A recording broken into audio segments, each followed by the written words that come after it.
नमस्कार दोस्तों, defence news Hindi में आपका स्वागत है। आज की मुख्य खबरें। एमका फाइटर जेट के लिए एआई और स्वायत्तता में तेजी लाने पर विचार।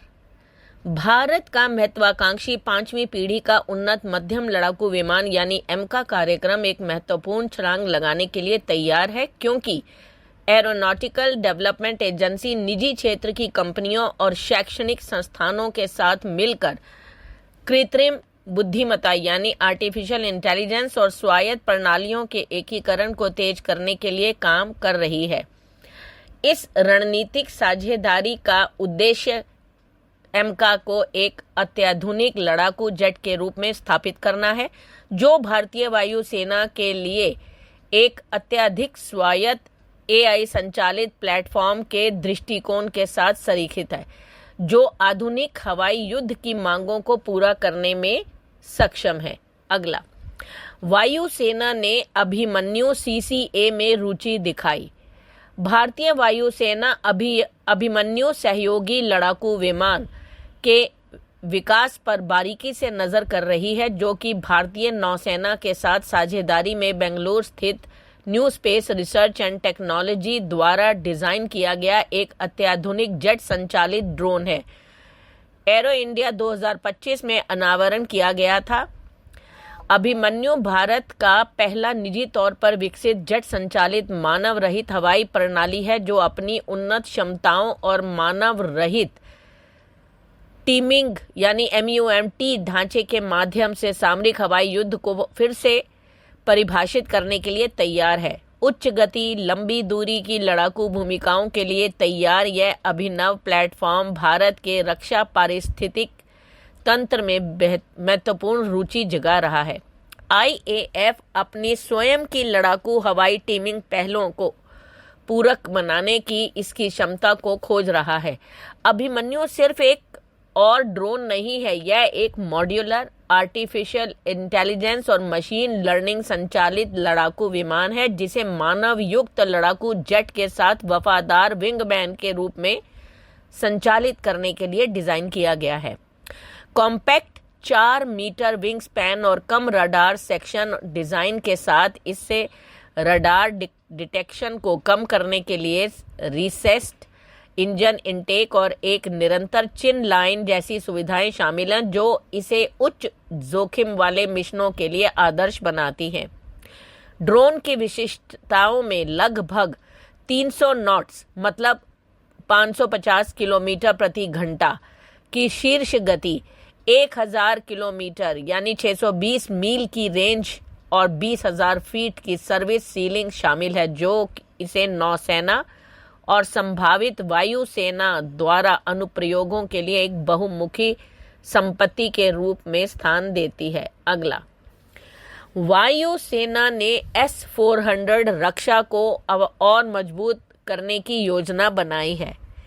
हाल ही में सीमा पर हुई झड़पों के दौरान चीन द्वारा आपूर्ति की गई CM-400 AKG सुपरसोनिक मिसाइल का उपयोग करके भारत के बहुमूल्य S-400 ट्रायम्फ वायु रक्षा प्रणाली को बेअसर करने के पाकिस्तान के असफल प्रयास के मद्देनजर भारतीय वायुसेना अपनी वायु रक्षा संरचनाओं को बढ़ाने के लिए निर्णायक कदम उठा रही है। IAF अब अपने S-400 सिस्टम के लिए सुरक्षा की एक अतिरिक्त परत तैनात करने की योजना बना रही है। संभवतः ट्रक आधारित बहुत कम दूरी की सतह से हवा में मार करने वाली मिसाइलों या त्वरित प्रतिक्रिया वाली सतह से हवा में मार करने वाली मिसाइलों यानी QRSAM की खरीद के माध्यम से। इस कदम का उद्देश्य उभरते खतरों के खिलाफ S-400 की सुरक्षा को मजबूत करना है, जिससे यह सुनिश्चित हो सके कि भारत का वायु रक्षा नेटवर्क मजबूत और लचीला बना रहे। अगला, राफेल निर्माता ने पाकिस्तान के दावों पर सवाल उठाए। राफेल लड़ाकू विमान बनाने वाली कंपनी डसॉल्ट एविएशन के CEO एरिक ट्रेपियर ने हाल ही में एक बयान में भारत के साथ संघर्ष के दौरान 3 राफेल विमानों के कथित विनाश के बारे में पाकिस्तान के दावों पर संदेह जताया है। ट्रैपियर की टिप्पणी द्वारा देशों के बीच बढ़ते तनाव और परस्पर विरोधी बयानों के बीच आई है, जिसमें पाकिस्तान ने भारतीय पक्ष को महत्वपूर्ण नुकसान होने का दावा किया है। ट्रैपियर ने इस बात पर जोर दिया है कि भारत सरकार ने घटना के बारे में विस्तृत जानकारी नहीं दी है, जिससे सटीक घटनाक्रम अस्पष्ट हो गया है। उन्होंने कहा, भारतीयों ने कोई जानकारी नहीं दी, इसलिए हमें ठीक से नहीं पता कि क्या हुआ। हालांकि उन्होंने पाकिस्तान के दावों को सीधी चुनौती देते हुए कहा, हम पहले से ही जानते हैं कि पाकिस्तानियों के शब्द तीनों नष्ट राफेल एड गलत है। अगला, प्रोजेक्ट कुशा M1 को मिसाइल परीक्षण सितंबर में। डीआरडीओ ने सितंबर 2025 में प्रोजेक्ट कुशा M1 मिसाइल के नियोजित परीक्षण के साथ भारत की स्वदेशी वायु रक्षा क्षमताओं में एक महत्वपूर्ण उपलब्धि हासिल करने के लिए तैयार है। यह विकास भारत के स्वतंत्र वायु रक्षा नेटवर्क को मजबूत करने में एक महत्वपूर्ण कदम है, जिसे हवाई खतरों की एक विस्तृत श्रृंखला का मुकाबला करने के लिए डिजाइन किया गया है। महत्वाकांक्षी प्रोजेक्ट कुशा वायु प्रणाली का हिस्सा M1 मिसाइल को पहली बार इस साल की शुरुआत में एरो इंडिया 2025 में प्रदर्शित किया गया था, जहां इसके एयरफ्रेम का अनावरण किया गया था, जिससे इसके विकास में पर्याप्त प्रगति की पुष्टि हुई। सार्वजनिक प्रदर्शन ने भारत की रणनीतिक जरूरतों के अनुरूप स्वदेशी अत्याधुनिक वायु रक्षा प्रणाली बनाने में डीआरडीओ की प्रगति को रेखांकित किया। अगला, HTT-40 बेसिक ट्रेनर विमान सितंबर में वायुसेना को दिया जाएगा। भारत के एरोस्पेस उद्योग और रक्षा विमान में आत्मनिर्भरता के लिए इसके प्रयास के लिए एक महत्वपूर्ण मील का पत्थर हिंदुस्तान टर्बो ट्रेनर यानी 40 HTT देश का पहला स्वदेशी रूप से डिजाइन और विकसित बुनियादी ट्रेनर विमान सितंबर 2025 तक भारतीय वायुसेना को वितरित किए जाने की उम्मीद है।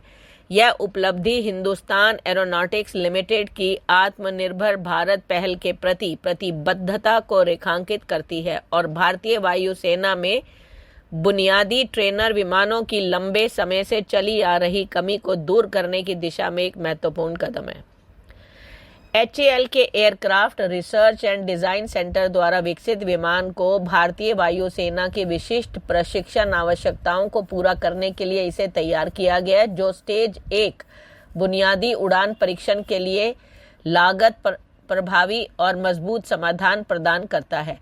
HTT-40 एक टेंडम सीट पूरी तरह से एरोबैटिक टर्बोप्रॉप विमान है, जो 1100 HP Honeywell TPE 331 12B engine द्वारा संचालित है, जिसमें आधुनिक एवियोनिक्स, एक वातानुकूलित कॉकपिट एंड जीरो इंजेक्शन सीटें और उत्कृष्ट कम गति हैंडलिंग गुण हैं।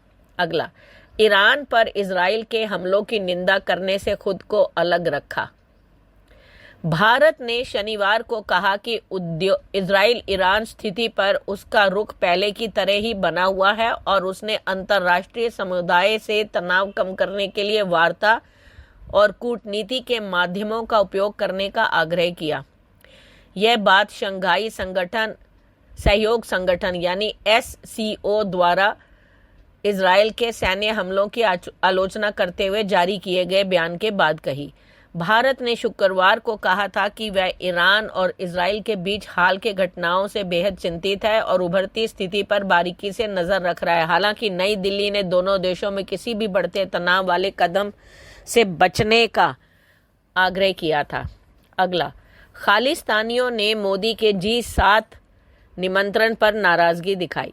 कनाडा के सिख समुदाय के सदस्यों को पुलिस ने चेतावनी दी थी कि उनकी जान को खतरा है और उनका आरोप है कि इस खतरे के लिए भारत सरकार जिम्मेदार है।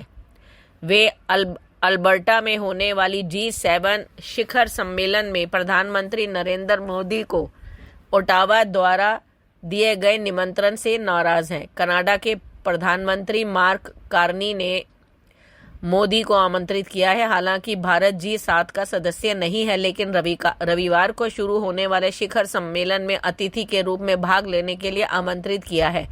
यह एक दशक में मोदी की पहली कनाडा यात्रा होगी और राजनीति में नए नए आय कारणों के लिए कूटनीतिक परीक्षा होगी। धन्यवाद।